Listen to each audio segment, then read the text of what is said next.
Halo, selamat pagi dan selamat hari Sabat kepada kita semua. Cerita mision kita untuk Sabat ke-11, 12 September 2020 adalah sambungan cerita kita pada Sabat yang lalu yang bertajuk Buta Huruf Tapi Boleh Membaca. Maria, 29 tahun di Guinea. Maria bukanlah seorang Kristen, tetapi berterusan bermimpi tentang Yesus. Dia mempersembahkan seekor lembu sebagai korban dengan harapan mimpi itu akan berakhir. Tetapi dia tetap diganggu oleh mimpi itu setiap malam selama seminggu. Kemudian seorang yang tidak dikenalinya mengarahkan ke pejabat Pastor Jacobel, Presiden Gereja Seventh-day Adventist di Guinea. Dia bekerja tidak jauh dari rumah Maria di Conakry, ibu kota Guinea. Ketika Maria menceritakan tentang mimpinya, Pastor Jacob mulai tersenyum. Terpujilah Tuhan, dia berseru. Maria terkejut. Dia tidak mengerti kenapa pastor itu sangat gembira apabila mendengar ceritanya. Kamu tidak perlu lagi berbuat apa-apa korban. Tuhan memanggil kamu, kata Pastor Jacob sambil mengangkat sebuah Alkitab. Saya pikir Tuhan kamu membuat kesilapan. Agama saya sama seperti keluarga saya, kata Maria.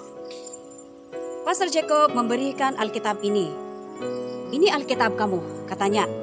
Apa yang perlu saya lakukan dengan Alkitab ini? Saya tidak tahu membaca, kata Maria. Pastor Jacob bertanya kepada Maria, di dalam keluarga kamu ada yang boleh membaca. Maria mengakui bahwa ada seorang sepupunya yang boleh membaca. Pastor Jacob menulis nama Maria di dalam Alkitab ini dan memberikan Alkitab ini kepada Maria. Ambillah Alkitab ini, bawa dan pergilah, katanya. Maria kesal dengan Pastor Jacob. Maria meninggalkan tempat itu tanpa mengucapkan selamat tinggal. Sesampainya di rumah, Maria terus menyimpan Alkitab di dalam laci dan menutup laci itu rapat-rapat. Maria mau rileks. Maria memasang TV dan memilih channel kesukaannya. Apa yang terjadi? Program itu memaparkan tentang Yesus. Maria menukar ke program lain. Masih lagi tentang Yesus. Maria menelepon ke pembekal channel TV-nya. Maria merungut. Apa masalah dengan semua saluran TV kamu? Semua rancangan tentang Yesus saja, kata Maria. Satu suara lelaki yang keheranan menjawab. Semua rancangan TV itu adalah teratur, kata lelaki itu. Tidak, kata Maria, tidak. Datang ke sini dan perbaiki TV saya. Tidak lama kemudian, seorang lelaki tiba dan memeriksa semua channel TV Maria. Tidak ada perkara yang salah, semuanya normal. Maria terdiam. Malam itu, Maria ke tempat tidurnya dan tidak dapat berhenti berpikir tentang Yesus.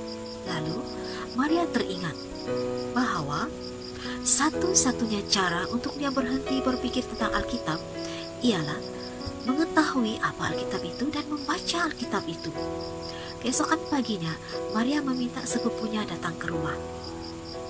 Kata Maria, beritahu kepada saya, ini tentang apa? Sambil menunjukkan Alkitab. Sepupunya itu bernama Hamado. Pernah bersekolah di sekolah Kristen di Seralon.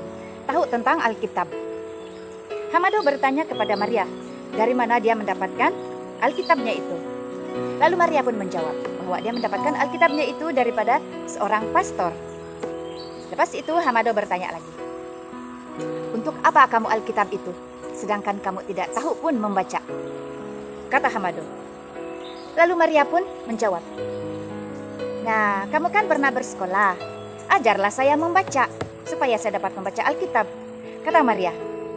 Selepas itu, Hamado mengambil Alkitab Maria, membuka Alkitab itu dan membaca di dalam Matius 6 ayat 9 sehingga ke ayat yang ke-13, doa Yesus yang berbunyi, Bapa kami yang di sorga, dikuduskanlah namamu, datanglah kerajaanmu, jadilah kehendakmu di bumi seperti di sorga.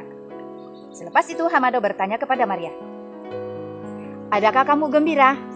Kata Hamado. Dan Maria meminta agar Hamado menggaris ayat itu. Apa yang berlaku seterusnya? Hamado ketawa terbahak-bahak sehingga air matanya terkeluar. Dia merasa amat lucu sekali apabila mendengar permintaan Maria. Bagaimana mungkin seorang yang tidak pernah belajar boleh membaca? Kalau bagaimanapun, Hamado tetap menggaris ayat itu dan meminta Maria membaca ayat itu berulang kali sehingga Maria dapat menghafalnya. Pada petang itu,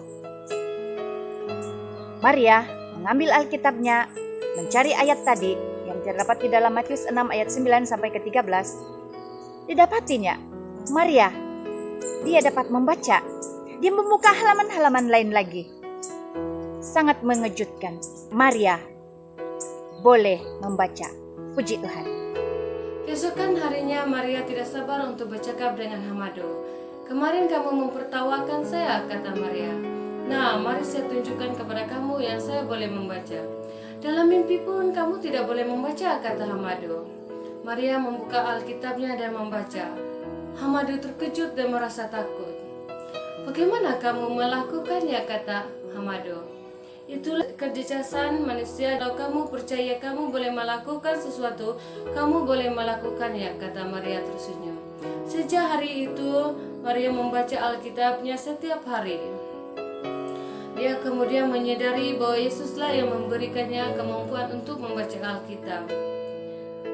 Gereja Seventh Day Adventist menghadapi cabaran menyebarkan Injil di Guinea, di mana hanya 7% dari penduduknya adalah Kristen. Cerita tentang Maria akan bersambung pada sahabat hadapan. Sekian, terima kasih. Tuhan memberkati Anda.